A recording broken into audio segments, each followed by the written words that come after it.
Olá, meus queridos!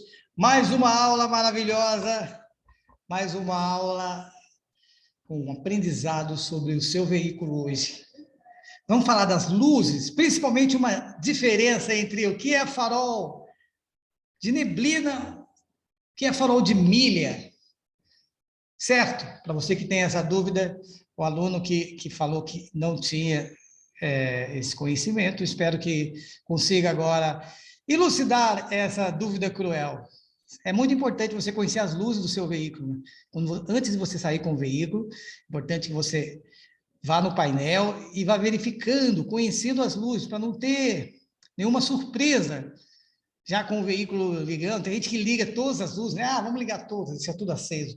Não tem uma regra, é claro, relacionada às luzes, e nós vamos agora ver mais essa aula maravilhosa.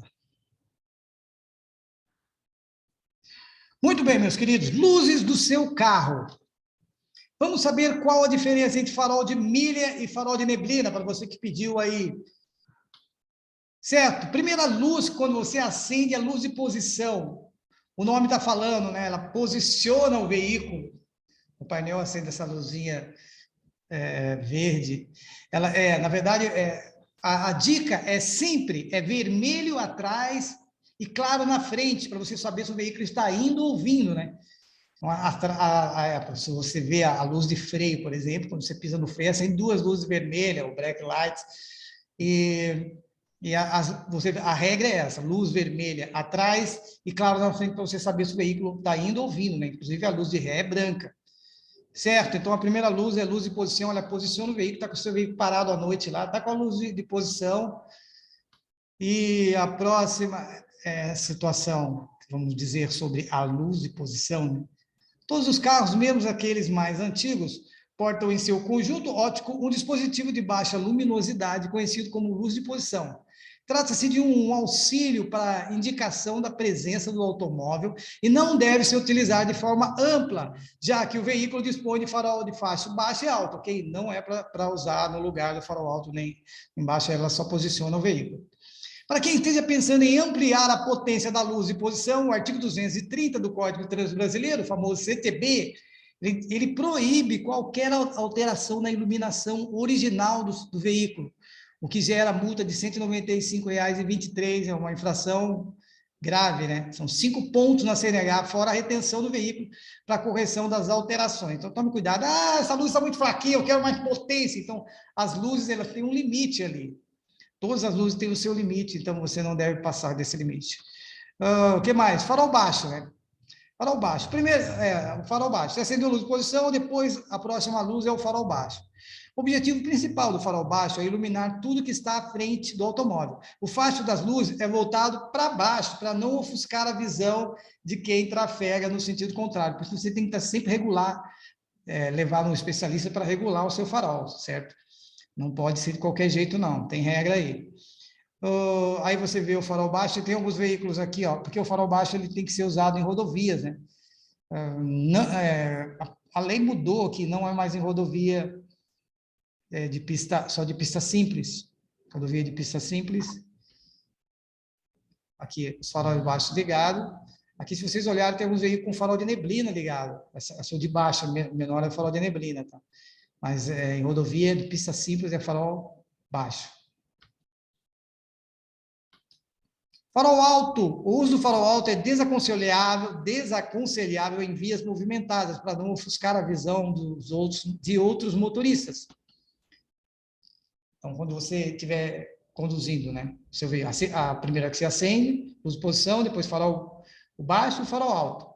O farol alto, ele é usado para iluminar a via para você. Mas quando vier outro veículo no sentido contrário, você deve abaixar o seu farol para não ofuscá-lo. Farol de neblina, aí sim, a pergunta que você fez, né?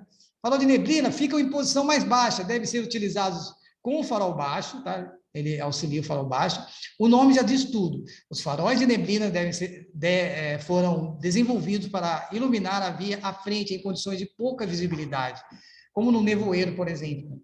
Então, ele ilumina a pista para você. E a parte de atrás também, a parte de trás é vermelha, fica iluminada para quem está atrás. Então, o farol de neblina é para ajudar na visibilidade, você vai enxergar a pista ali, porque a neblina, realmente, ela tira toda a sua visão, né? Não adianta farol alto na neblina. Então, esse é o farol de neblina, esse que fica aqui embaixo, tá? Esses pontinhos aqui embaixo, então ele auxilia o farol baixo, deve ser usado com farol baixo em condições de neblina. Farol de milha, aí sim, olha, se nós morássemos nos Estados Unidos, a medida seria milha. Aqui para nós é farol de distância, sabe? Esse farol deve ser usado só em locais que não tem iluminação nenhuma e não tem outro veículo para você ofuscá-lo, porque ele é muito forte. Os faróis de milha devem ficar em posição mais alta. Muita gente confunde faróis de milha com os faróis de neblina, mas a diferença é entre eles. A principal está no facho de luz do farol de milha, que é mais estreito e potente do que o farol de neblina. Justamente por isso é que seu uso é aconselhável apenas em vias com pouca luminosidade e sem tráfego de carros no sentido contrário. Eles devem ser instalados em posição mais alta, acima da linha do para-choque. Aqui, essa manoca já está bem em cima, tem aqui alguns veículos, então é sempre na posição mais alta ali, ele auxilia. Então, o farol seria farol de distância, né? De milha seria para iluminar em grandes distâncias. Você não usa em rodovias, não vai usar nos centros urbanos também, são em local afastado, sabe aquele local onde não tem luz nenhuma, só tem as estrelas. Então, sim, o farol de neblina auxiliaria nesse sentido. Bom, no seu painel, né, o que você vai olhar no painel? A primeira luz que acende, essa verdinha ali, é a luz de posição, também chamada de lanterna ou farolete. Depois o farol baixo, o azul é o farol alto. Daí nós temos farol de neblina dianteiro, a minha câmera está atrapalhando um pouco ali, né? Mas esse de cima aqui é o farol de neblina dianteiro, e aqui o farol de neblina traseiro. E uma novidade, né, para muita gente, que chama farol de LED, mas é o farol DRL, farol diurno. Os faróis DRL, sigla Daytime Running Light, olha o inglês do cara, que significa luz de rodagem diurna. Ele delineia o veículo, né? É para ser usado durante o dia.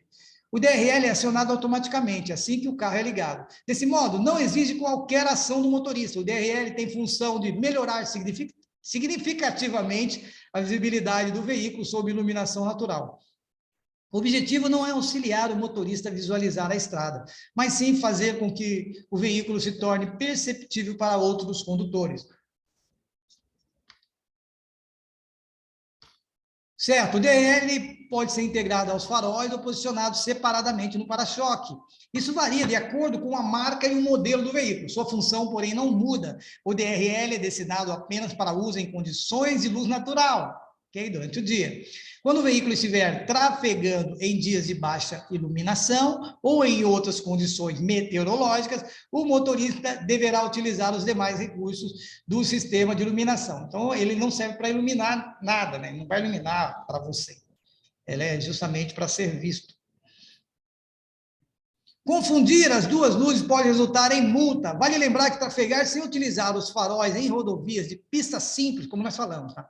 Durante o dia é obrigatório usar em rodovias de pista simples, e é uma infração média. Motoristas flagrados nessa situação cometem uma multa de R$ 130,16 e acumulam 4 pontos de infração média no prontuário. Portanto, quem não tem carro com DRL deve usar farol baixo, tá?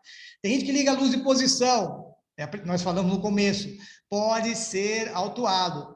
Acender o farolete em tal circunstância, farolete, né, que a gente chama, é a luz de posição, seja por desconhecimento ou por negligência, pode sair caro em todos os sentidos.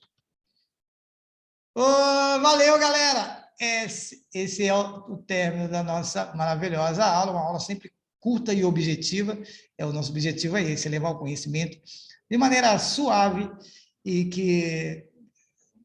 sem enrolação, né? Sem enrolação. E não tem corte também, vocês viram aí, não tem edição nenhuma, é direto ao assunto. Muito obrigado, valeu, até a próxima.